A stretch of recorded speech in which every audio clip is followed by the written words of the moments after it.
Hello and welcome to the 5th edition of the Raceday Review. As always, my name is Joe. I am the NASCAR writer for the Fantasy Sports Company. They run the Line Star app. Line Star is a leading DFS analytics company, and I've run all of their DFS content for NASCAR. Not anything I write their article, not anything to do with their optimizer or things like that. So you can follow along with me there, or you could always follow along uh, at JoeJess19 on Twitter. You can check me out and challenge me to head-to-heads or any of that other fun stuff on DK and FanDuel. My handle is JoeJess19. I also broadcast live on twitch.tv/JoeJess19 as well as run the youtube.com/raceday review site. Today we're going to go over the very exciting 1000 Bulbs 500, which was at Talladega. It was a 2-day race, not really by design.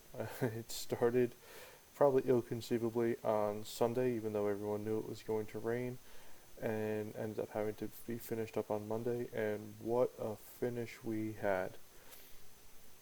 Too bad it's a playoff race because that really screwed some guys, but it makes it a little interesting. They took it away from being the last playoff race in the stage, which is good, so it wasn't there.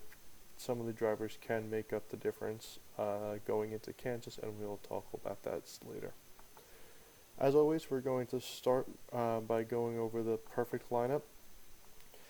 This is one of the very weird tracks. Talladega and Daytona were traditionally restrictor plate races. A real quick recap for anyone who doesn't know. For the last handful of years, I want to say like 10 or 12 years, NASCAR had put restrictor plates on the cars at only the two super speedways on the circuit, which was Daytona and Talladega. The reasoning is because of driver safety. They didn't want cars to be going 220 miles an hour around this thing, because if you got into the wall, like Dale Jr. did one year, you might not get out of the car alive. So they put restrictor plates on that and really capped the amount of horsepower and how fast these drivers could go. That meant that the only way to really get around there quickly was to drive in packs. The good thing about that from a DFS perspective, as we saw on Monday, that when something goes wrong in the pack, it wipes out about half the field, which makes this made this a great slate for GPPs, and that's why I really focused my energy on this week. And knowing that, and knowing how volatile it is, how many people crash out, how many people don't finish the race, I can remember 3 or 4 races in the last couple of years that only had about 12 cars running on the last lap, let alone on the lead lap, and so they really want to attack these in a very specific way. It's no secret around the industry that you're going to want drivers starting in the rear. That's what I wrote up in my article. As you can see, my targets for cash games, I wanted 6 drivers starting 30th to 40th. That didn't work out as well as it usually does, and that's because we had 2 big ones this year instead of just 1 big one. What ends up happening is if you have 1 big one, it wipes out half the field, and the people who are surviving, ideally the slow cars that are in the back that can't keep up with the draft to begin with, they drive by it and they're fine, and next thing you know, a guy starting 35th ends up in 15th place, and all he's got to do is just not crash himself, and he'll end up having himself a good finish. But what we saw this year was that there was a crash up front. All the guys in the back made it up front, and then there was a second crash up front. So all the guys who survived the first crash missed the second one, and they made their way back up. Made their way back up, which hampered our strategy slightly, because a lot of the further back cars ended up getting wiped out this year. But it was still fairly profitable. So let's go over. Hamlin was the biggest talk of the town after he blew his engine in qualifying on Saturday. The reason because I told you what the strategy generally is here, and Hamlin, since he didn't put in a qualifying run at all, he was starting last. Now, the reason that that's a real big deal is obviously how we went over where we want guys starting back there. But that really works the best when there are, um, sorry about that. That really works best when there are people that don't have a big name back there. Everyone was going to, even on a race that wasn't like this. Hamlin starts third. He was in 40th. He was in autoplay. Lock him up. I made the case for a little bit that, you know what, in cash, play him. Absolutely play him. Don't think about it twice. He has the highest floor of any driver because basically he's had a floor of 4 points and he couldn't lose 4 points. Everyone else could go negative. Everyone else can go very negative. So in cash, play Hamlin. All you have to do is worry about a 5-man cash team. In GPPs, there was a lot of talk about how much he was going to be owned. And if he was going to get over 75 to 80% owned in big tournaments, I wanted to fade him so bad. Not a full fade, because that would be absolutely crazy. But in a race where anywhere between 25 and 50% of the field gets into some sort of accident, and we've seen up to 12 drivers finish a race. This race we had like 15 drivers that actually got to the end of the race because we even had a crash in the last lap. So if you in a race that sees 15 drivers finish, 15, 20 drivers finish, you have a 50% chance of him having a problem. I guessed it as more close to like a 30-35% chance, which means that you don't want to have any more than 65% of them. I ended up playing the way that I ended up playing the slate was I went into the Minimax. I played 150 lineups, 100 of them. I had only guys starting 20th or worst. I figured I'll make a whole bunch of cash teams that if most of them can cash, then at least I'll take some tournament shots. And then I went to how I wanted the GPPs to look, and I still kept a very high, in this second set of 50 lineups, I still had a very high ownership on the drivers starting 20th or worse, but I actually lowered my ownership on Hamlin to about 30%. I sprinkled in guys starting between first and 20. No one went higher than about 15 to 20% there. But at least I had a couple of shots, and I had 4 drivers starting 20th or worse, and 2 drivers starting in the top 20, and hoping I had the right combination. Until the second big one, I was leading the Minimax, so with about 9 laps left, I was leading there. Then I had another lineup that was in the top 5. Neither one of those ended up working out, and I took a bath. But it is what it is. I knew the strategy I was going to play. My strategy was a high floor, high ceiling strategy. Because the second wave of things, Brendan Gaughan getting wrecked killed me, Di Benedetto getting wrecked killed me. Those are 2 of my higher owned drivers at about 45% of each. Kurt Busch and Kyle Busch, I had about 35 of Kurt and about 45 of Kyle just because of where they were starting. So that last wreck really wiped me out. So I had a lot of drivers starting in the late 20s just because I wanted to differentiate from the field with how many drivers in the 30s, but that's what really got decimated. So Hamlin ended up getting there. He was racing for the win, actually. He got wrecked. He got a lot of damage early, then got a penalty. Then he actually went a lap down, but he was able to get the lap back miraculously. And after the second big one occurred, he ended up starting in the top 10, and he had 4 laps to get up front, and he finished third. It was a photo finish. You could see him. His car was all beat up. He had a lot of ways to have gone wrong, and he managed to get there. You know, you win some, you lose some. That's why it was a fine cash gameplay, because he had an opportunity to, but he really hit a ceiling on this one. He had a chance to actually win, and that was impressive. Blaney was our winner.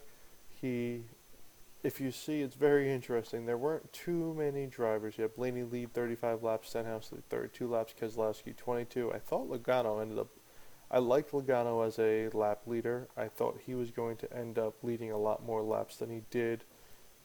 He ended up, give me 1 second, he ended up finishing 11th after starting 10th.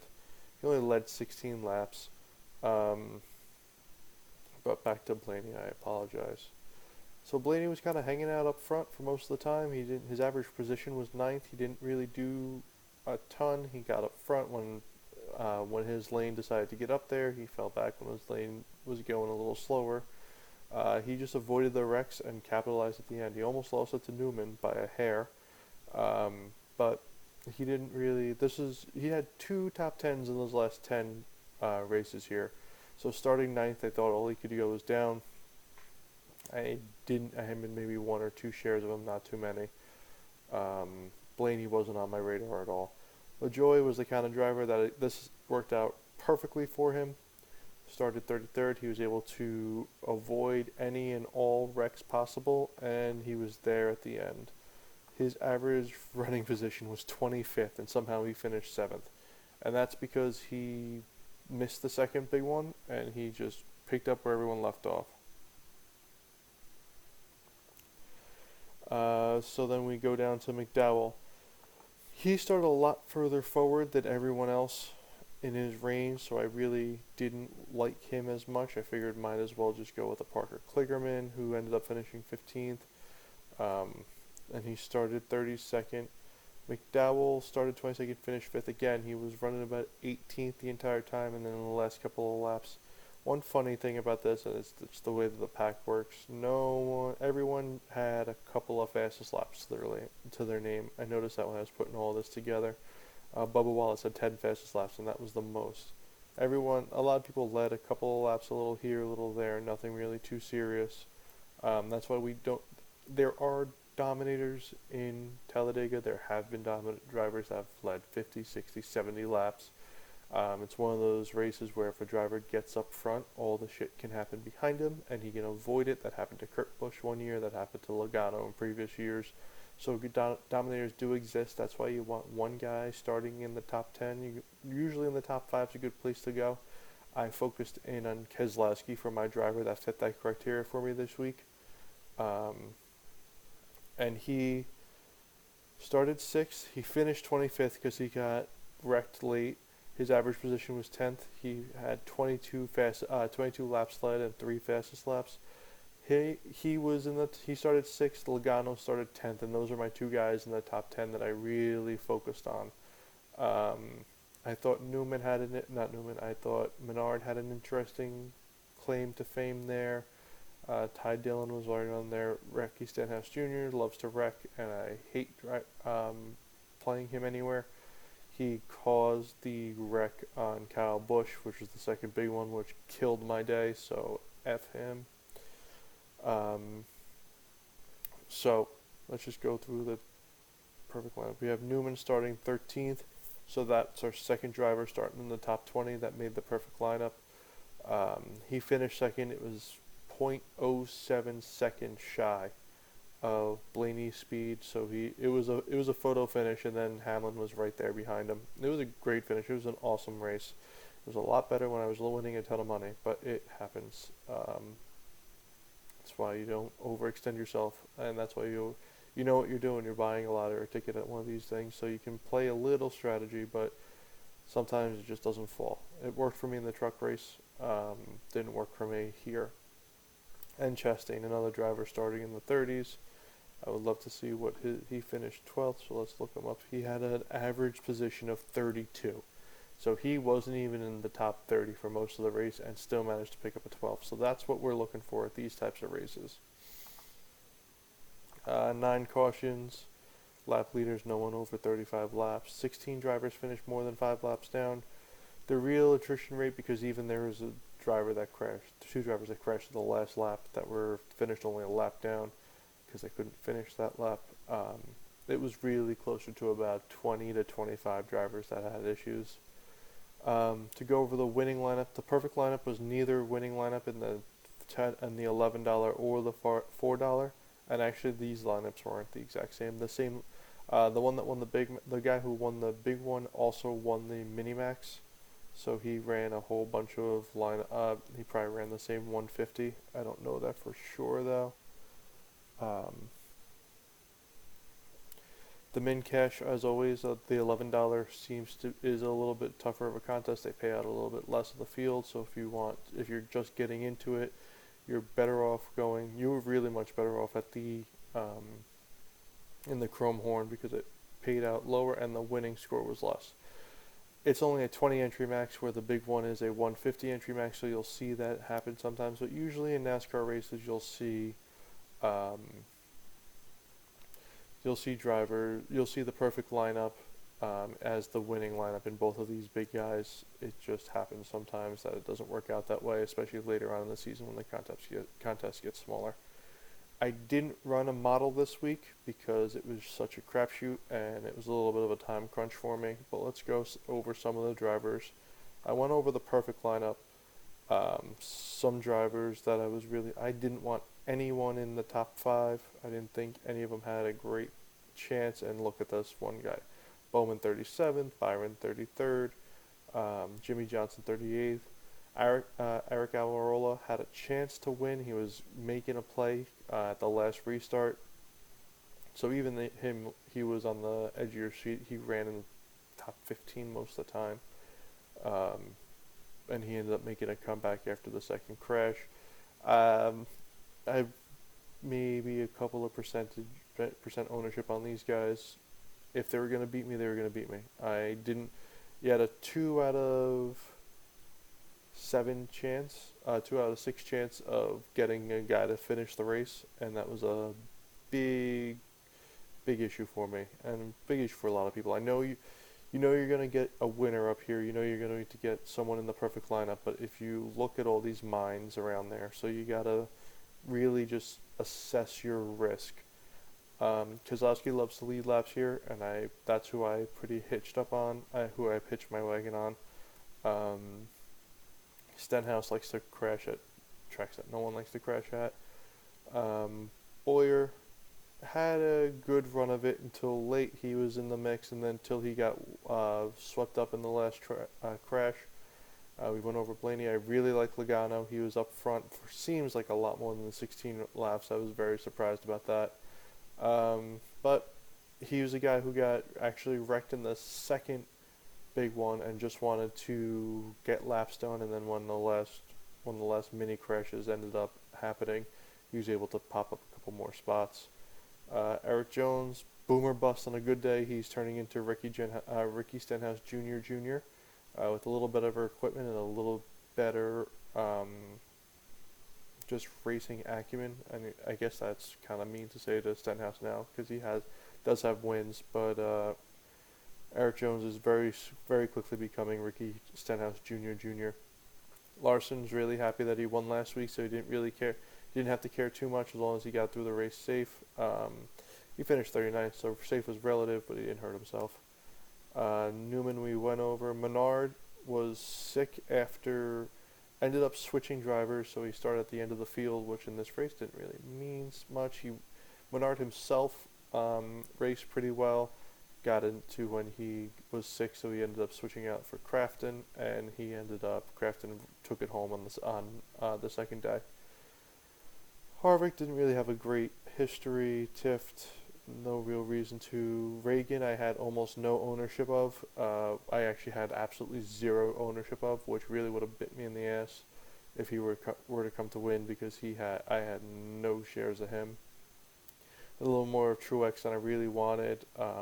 Starting 18th, he had some upside. I was looking for 2 drivers starting in the top 20, so I had about 17% of him. The Dillon brothers, I was somewhere in the middle of. I didn't have too much Suarez. It was too much Suarez with his 30-second finish. But I didn't have too much of him, so I avoided that. So this is where I really started cracking down into people. I figured people were going to love Chris Buescher, so I went with Matt DiBenedetto starting 31st. Unfortunately, DiBenedetto got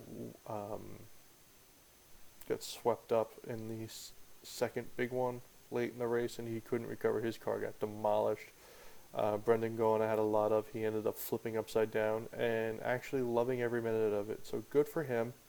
Um, Landon Castle started 25th, finished 14th. Again, another driver that was just running terribly the entire race and then finished well. And you see a lot of guys who finished poorly ran well the entire race, and can't say it enough. That's kind of what you expect at these types of races. Had a lot of Priest. He finished well in the first race here. I was hoping he could redo that. It is what it is. Had a decent amount of Kligerman. I didn't have enough LaJoy or Chastain. I went with the other guys, Blake Jones. Had a lot of Spencer Boyd. With my luck, he only ran like 7 laps. Because really, in the bottom 30, you had the 18th place, 18, 15, 17, 12, 22, and 3. So it's 1, 2, 3, 4, 5, 6. 6 top 20 finishers in the last 11. If you count, yeah, 6 top 20 finishers in the last 11. So if you made any sort of combination of these, you had a decent shot, especially if you were anchored with Hamlin. A Hamlin and LaJoy cash team probably would have cashed almost anywhere. I didn't play any cash games. I focused a lot on tournaments this week because I don't ever really max enter anything. I'll play the 20 entry maxes, but I won't ever pony up for 150 of any sort of lineups except for plate races, and it almost worked. So just to go over the playoffs, one fun thing about the playoffs, we have Kyle Larson and Ryan Blaney both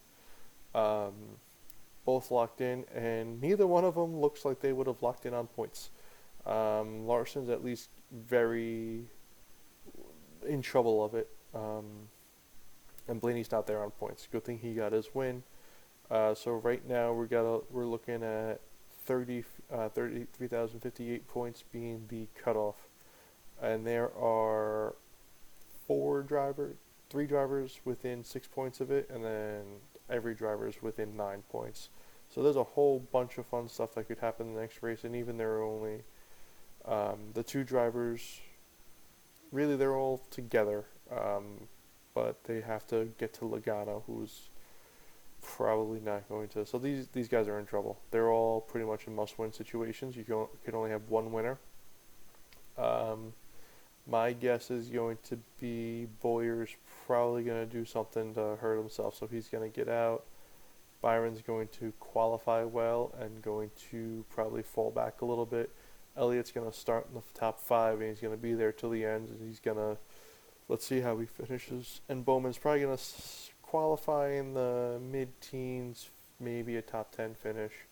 But these guys all need wins, so it's going to be a little difficult. So just a quick preview of Kansas. We're looking at 1, maybe 2 dominators. They run about 270 laps, roughly. 270, 273, somewhere around there. I think the last race ran 277. There was only 1 dominator, and it was one of those weird races where everyone failed inspection. So you have a race that looks like a restrictor plate race. You had 1 driver in the top 20 start. The lap leader wasn't there. So I'm going to go ahead and say this is an anomaly. The starting positions finishing well was an anomaly. That means with good strategy, you could pass. That's all encouraging things.